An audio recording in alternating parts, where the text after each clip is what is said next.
I'm very grateful for the opportunity to present some thoughts on robot taxis, particularly on the background, on the pitfalls that can emerge in case of robot taxis, and on a possible solution. And this presentation is based on a paper written with Emanuel Gasteiger, Michael Kuhn, and Matthias Mistelbacher, where Emanuel Gasteiger and Matthias Mistelbacher are at the Vienna University of Technology, and Michael Kuhn works at the International Institute of Applied Systems Analysis in Luxembourg. If I talk about automation, I often like to motivate this with the following two pictures. Where the first one is a car factory from about 100 years ago. It's a Ford car factory.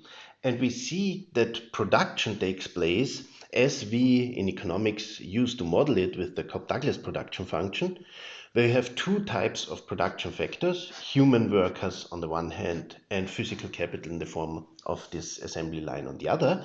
And these two production factors combine to produce output. Without humans, you could not produce any output in this situation at all. And that's what we capture with the Cobb-Douglas production function.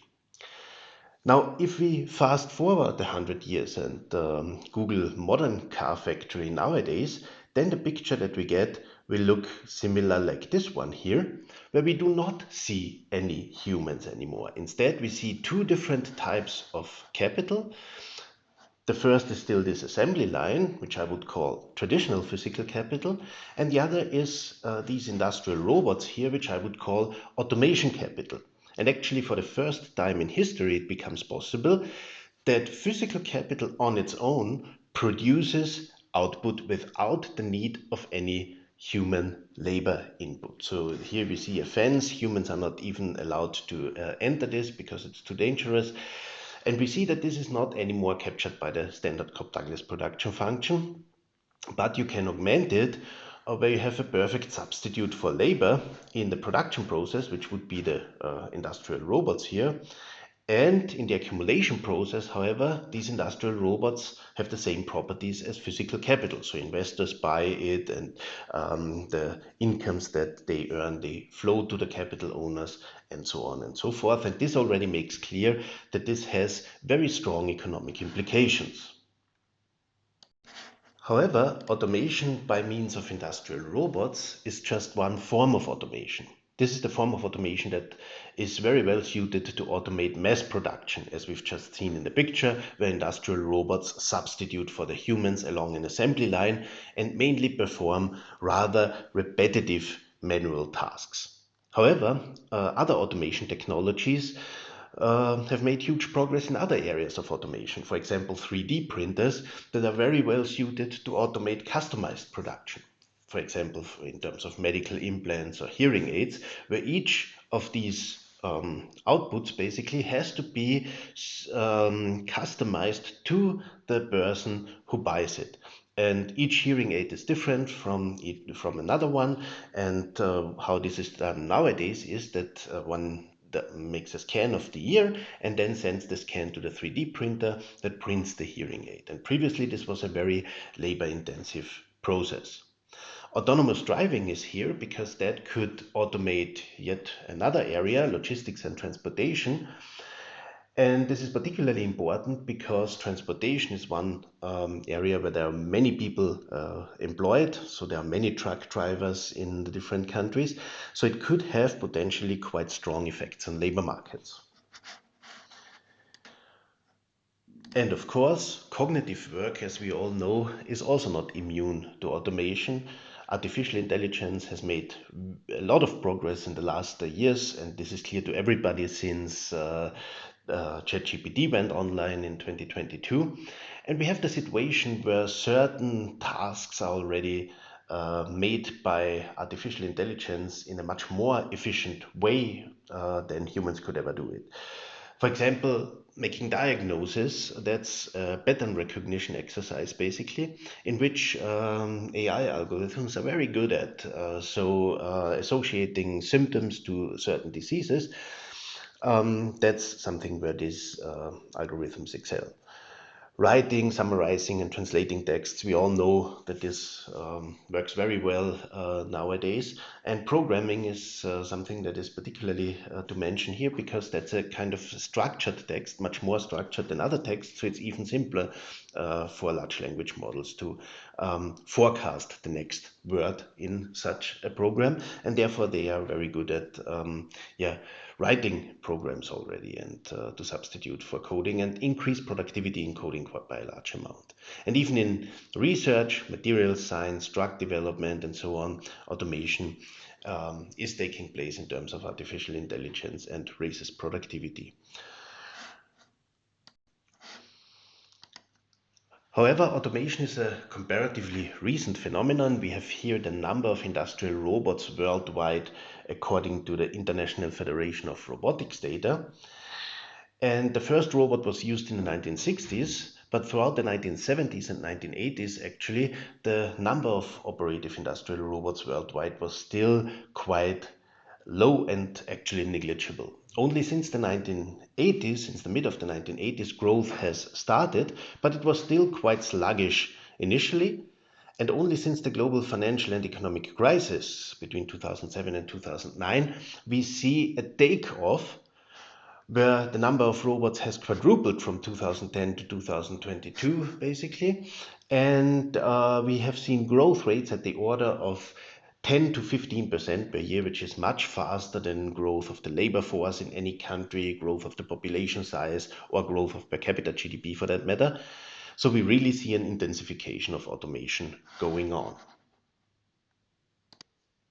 And this takeoff is now particularly astonishing when it comes to artificial intelligence, where I hear from our world in data the cumulative number of large-scale AI models by different domains since 2017. So here we have large language models, vision models, image generation, video generation, audio generation, speech recognition, and so on and so forth.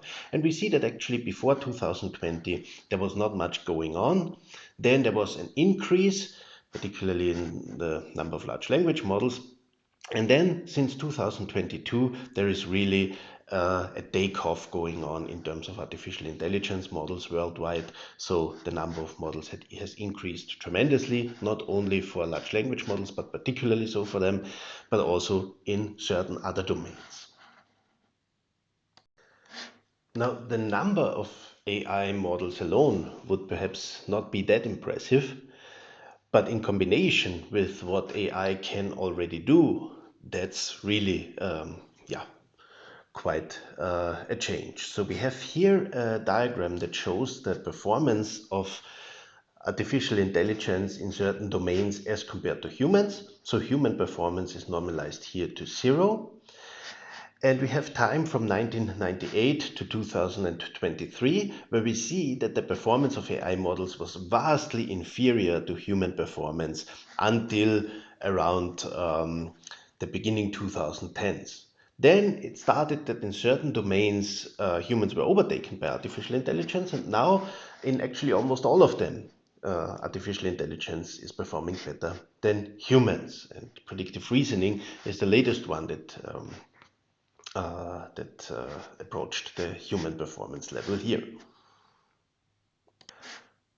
So you can imagine that all of these technological developments have very strong economic consequences. And the key economic consequences that we have in terms of automation in general are that productivity has increased and incomes have increased on average. So that means that the average person would have gained by the application of automation technologies, but this hides quite a lot of variation. So some people have not gained, and that's particularly the less educated, at least up to now. Second, a positive aspect is that, say, 10 or 15 years ago, we've talked mainly not about mass unemployment or something like that in the age of automation, but we were more afraid of demographic change and the labor shortages that this would bring with it. And automation and artificial intelligence also now has led to a situation where we can cope with some of the negative consequences of demographic change in high-income countries by investing in automation technologies. For example, Japan is a forerunner. It is also investing quite strongly already in automation in old age care and things like that. However, given these positive effects, there are nevertheless also some consequences of automation that are seen as quite problematic. The first one is that wage inequality has increased in the past, and automation has played a role in this because, as we've seen in the picture at the very beginning, the robots have mainly substituted, at least up to now, for low-skilled workers along an assembly line. And that has led to downward pressure on the wages of low-skilled workers and could also be one of the explanations for why the wages of low-skilled workers have stagnated in many countries. Then, uh, very much related to that is the decreasing labor income share. That means that the share of the total income in an economy going to the production factor labor has declined since the 1980s, although it was rather constant before. So that was a stylized fact of economic growth that every economic growth model should be able to capture until the 1980s, the constant labor income share. But since the 1980s, it has declined by quite a bit, by 5 percentage points, 5.5 percentage points in the US, for example. And it can be shown that automation plays a role in it. And the intuition is straightforward. As we've seen, automation substitutes for the workers, so the wages come under downward pressure, but at the same time, the income that automation earns goes to the capital owners, to those who own the robots and the AI algorithms and whatever, or the firms that employ them. And that leads then to a shift of income from labor away to capital and thereby to a decreasing labor income share. By a similar token, automation could have also played a role in increasing wealth concentration because it's of course the richer people who can invest more, the more productive firms that can invest more in automation. It's the larger firms that employ artificial intelligence and have more resources to invest in it and so on and so forth. So this could all also help to increase wealth concentration as we've seen it in the past. And finally, one thing that has come up rather recently is that automation, particularly when it comes to artificial intelligence, could also have led to higher emissions, at least given the current state of technology, because robots are, at least up to now, more energy intensive than humans and traditional forms of capital, and artificial intelligence is known to consume vast amounts of energy. For example, training an AI model is very energy intensive, and each prompt is much more energy intensive than, for example, a Google query. Now, this mix of positive and negative effects of automation, of course, has led many to call for policy interventions and for policies that should be able to perhaps foster the positive aspects of automation while at the same time reduce some of the negative consequences of automation. Some have called for regulatory measures, others have called for example, basic income schemes and the like, where if people lose their jobs because of automation, it would perhaps not be that catastrophic for them if they at least would have a basic income that they can then consume, up to robot taxes, where the rationale behind this is usually that humans pay social security contributions and taxes and so on. Robots do not pay that. And to level the playing field between robots and humans, a robot tax would play an important role. Proponents of such taxes include, for example, Bill Gates, who a few years ago was advocating for such a tax. An initiative by the European Parliament was done and so on. And it's very often discussed in the public debate, also in the academic literature. However, there are some crucial problems that we have to be aware of when we talk about robot taxes as such. And I would like to discuss them next.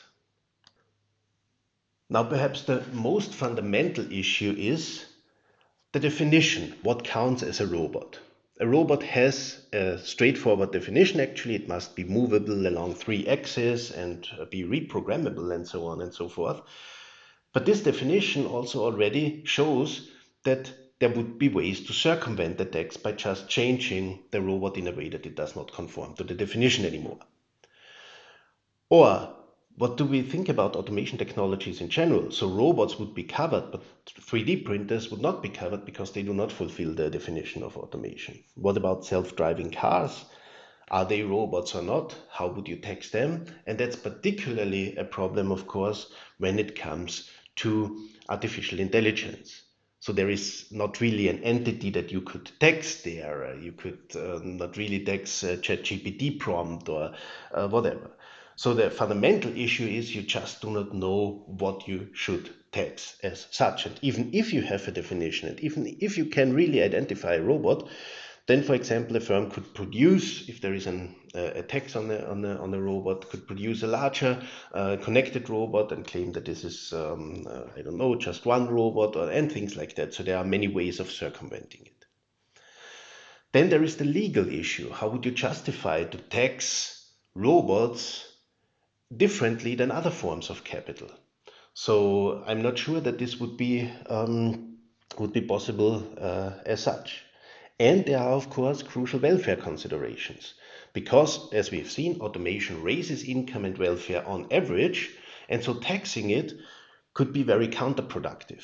In a paper with Holger Strulik, we have, for example, shown in 2020 in the Journal of Monetary Economics that if you tax robots, and even if you use the proceeds to help the low-skilled workers who suffer from automation, in equilibrium, they are still worse off than without the robot tax, because the robot tax discourages innovation and discourages automation as such, where we would be actually, it would be something positive, right? So that we get rid of some part of work that we would not want to do, and that it increases productivity quite a lot. So also from a welfare perspective, it may not be the best idea. And of course, offshoring is another issue. So if one country introduces a tax on robots, for example, a small country somewhere, then and the neighbors of this country do not introduce a robot tax, what would happen? Yeah, usually firms who produce in a robot-intensive way would move to the country without the robot tax and just export the goods that they produce back to the other economy. So these are quite important caveats with respect to a robot tax, and therefore the question is whether there is a better way to proceed instead of a robot tax. Well, and we think that in our paper with Emanuel Gasteiger, Michael Kuhn, Matthias Mistelbacher, we have found such a way, or at least shown that there is a certain equivalence between two different taxes that have very different properties. To show this, we set up a production function that incorporates industrial robots, but the first production function here, that's a basic production function that does not yet have industrial robots. That's the standard Cobb-Douglas production function that captures production like it is done here. So we have human workers and physical capital that combine to produce output according to a certain technology, and that's exactly what we have here. So capital is used to produce output with an output elasticity of alpha, labor is used to produce output with an output elasticity of 1 minus alpha, and the two combine with the productivity A. Now we introduce to this the industrial robots. And we do this in a way that we include in the term in square brackets here as a perfect substitute for labor the robots that we denote by Z, and beta refers to the relative productivity of humans versus robots. So it captures basically how many humans a robot would replace. We have perfect substitutability here just for the sake of simplicity. But as you can imagine, the results would hold true whenever you have a more general constant elasticity of substitution production function with just a high elasticity of substitution. But it's much more difficult to derive the results here. So we go with the perfect substitutability, which conforms to the very definition of automation that you can substitute human workers perfectly.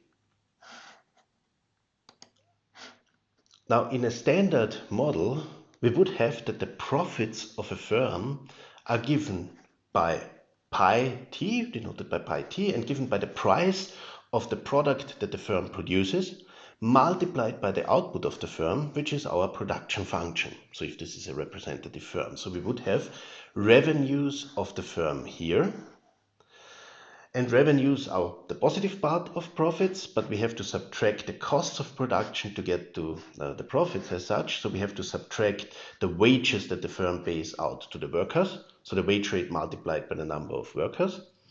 And we have to subtract the outlays for machines, so that's traditional physical capital with the capital rental rate RK, so that's basically the interest rate, usually with depreciation of machines, and the outlays that the firm pays for robots, where RZ is the rate of return on automation capital. That's again the interest rate that automation capital earns plus the rate of depreciation.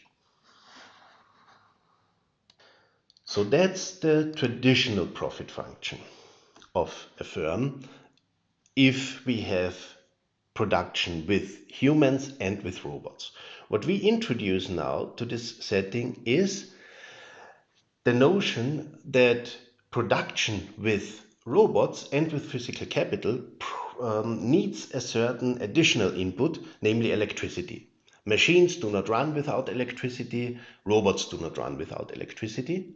And in addition, we introduce a robot tax and we introduce a tax on electricity use. So the first term that we add here to the standard profit function is that we introduce tau z, so that's the tax on robots, to the robot component of the costs in the profit function. And then we introduce this last term here, which implies that physical capital requires psi k units of electricity, automation capital requires psi z units of electricity, PE is the price of electricity, and tau E is the electricity tax.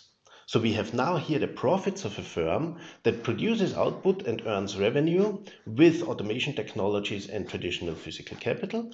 And it has costs in terms of outlays for human labor, the wages, outlays for physical capital, and it has to pay a robot tax that we could set to 0, so then there would be no robot tax, plus it has to pay for electricity of traditional physical capital and robot capital, and perhaps a tax on electricity that we could also set equal to 0.